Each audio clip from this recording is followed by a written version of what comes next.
An daginn kom du sæll og blessaður og kom sæll og blessuð. I have been enjoying the natural beauty of Iceland, but I don't think it's a surprise to anyone that Iceland is a beautiful country. But up until now, I haven't quite been fully on board the Icelandic beauty hype train, and now I think it's fair to say that I am 100% on board. Let's see. Last video I shot from the base of a mountain near Geysir. I decided to climb the mountain just north of the bed and breakfast I'm staying at, and I was honestly not prepared for what I was about to come see. So, to the south, just barely can make out what I believe is Mount Hekla, the mountain that is maybe going to erupt sometime in the next little while. It's exhibiting signs of activity that it's exhibited in the past, but it's hard to say just how imminent an eruption will be. Quite possibly the most striking feature in this area is a glacier. Not entirely sure what it is. I'll hopefully figure it out and tell you in some sort of annotation. I don't believe it's Fadnjökull, but I think that's more to the south. But it's gorgeous and giant. And then there are just these giant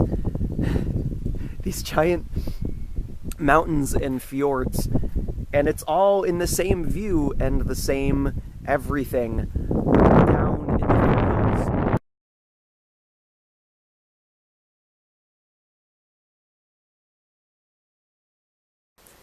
English is a crazy language, right? It has all of these rules that it breaks, irregular verbs, spelling inconsistencies, things that are difficult both for people learning English and people who have spoken English their entire lives. And it's true. English is not a perfectly self-consistent logical language, but basically no spoken language is. And it's not that these inconsistencies, these bizarre diversions from the standard set rules, were made out of nothing. Nobody sat down and wrote English. Nobody sat down and decided to make a language called English that people would speak. It's a product of history. Languages are constantly changing. They're modifying themselves to fit the needs of people and, in a lot of ways, reflect what people are doing. So one example most people notice as they go to school is when they're learning about comparatives. Tall, taller, tallest. Fast, faster, fastest. Small, smaller, smallest. We have this very easy to follow rule. But one of the most commonly used things we compare are good, better, and best. And notice we do not have good, gooder, goodest, neither do we have better, best. This is not just some crazy rule that somebody decided to make up. It, in fact, has a lot of interesting history and tells us something about both our Germanic roots and our Proto-Indo-European roots. So I started off this video by saying Góðan daginn in Icelandic, which means good day, literally. It's how you often greet people if it's during the day, which I guess this time of the year is always. And the good part of that, the góðan part of that, literally does mean good, and it's cognate with the English word, good. Now, both of these words are cognate, meaning that they come from the same ultimate linguistic source. They come from the same word, which is not God, as I think a lot of people believe. Good is not derived from the term God, except kind of in our phrase goodbye. When we say goodbye, it's a shortened phrase that doesn't exist in its entirety anymore. God be with ye. So in that sense, God became good, but our everyday word good isn't from God. It actually has a really interesting and very old source. And it's the reason why we don't have good, gooder, goodest, or batira batitst.